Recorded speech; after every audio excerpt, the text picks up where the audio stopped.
Hindi ko kailangan si Tanggol. Sabog ka ba? Pagkatapos kong bugbugin si Santino, isusunod ko siya! Pasensya na, pumiyok. Pero sa battle rap, masasabi niyong dakila. Pinag-champion lang daw, tapos papatayin. Ganyan ang reason ng mahihina. Pinapatumba ko ng 3GS.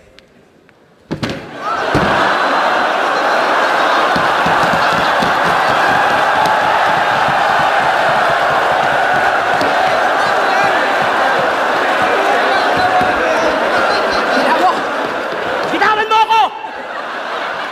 Nangingialam ka ba?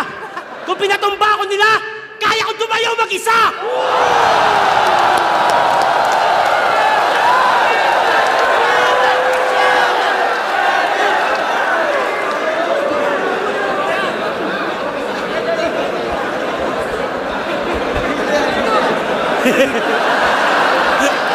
Yo!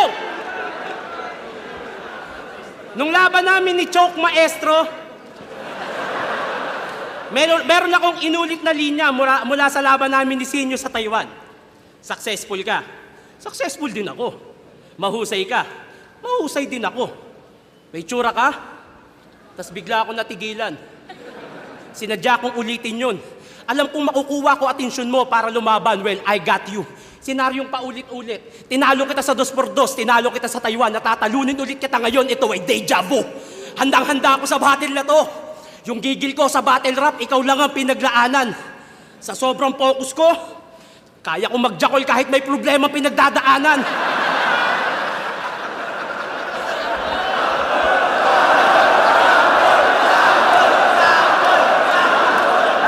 Parehas tayong umasenso dahil sa flip-top. Pero mas sosyal ako sa'yo, pare. Actually, I can go to Jollibee para lang tumae. Eh ikaw, mang-aagaw ng moment. Nung nanalo kami sa 2x2, nag-propose si Tarantado kahit wala naman sa plano. Biglang naglabas ng ring porket sa amin napunta yung ring ng kampyonato, pass forward. Habang naglalakad si B papunta sa altar, umiiyak si Sinyo. Sa sobrang dami, yung luha, lahar na. Alam niyo kung bakit siya umiiyak? Hindi niya kasi napakasalan yung babaeng mahal niya. Yung organizer sa Cavite. Yung sinama mong babae sa event natin dati sa Banay-Banay. Yung sa Taiwan, ayaw mo ng foreigner, gusto mo Pinay. Eh di, ito wala mo ng verse to ha. Putang ina. Lahat ng rapper dito, kahit yung mga clothing owner na yan, pag pumupunta sa ibang lugar, kumakantot yan. Ako, umami na ako sa asawa ko. Umami na. Nagsorry na ako, hawak niya na account ko. Gantong itsura ng bababae, ganito pa kaya? Pero tapos na yon. Ang mahalaga, pinakasalan na ni Sinyo si B. Palakpakan natin. Pero tanong ko lang, dahil pinakasalan mo na si B, isa ka nang mabuti. Eh hindi mo naman gagawin yan kung hindi ka nahuli. Paulit-ulit ka ng babae, yan ba ang mabuting haligi? Tapos nung nahuli ka, bigla ka na lamang nagsisi. Lumuhod, humingi ng tawad. Pero si B, nagawa mong bobohin. Para patunayang mahal, niyaya ng kasal. At gusto agad suluhin. Kalimutan na natin yung B. Magpakasal na tayo, mahal na mahal kita. Lahat ng responsibilidad handa akong akuin. Ulul, pakasalan mo o hindi, kung mahal mo talaga, hindi mo lolokohin. Huwag mong gamitin ng simbahan para pagtakpan ng iyong napiling gawin. Ang pakikiapid at pangangalo niya ay malaking kasalanan, Joseph. Nasa Biblia ka pa man din.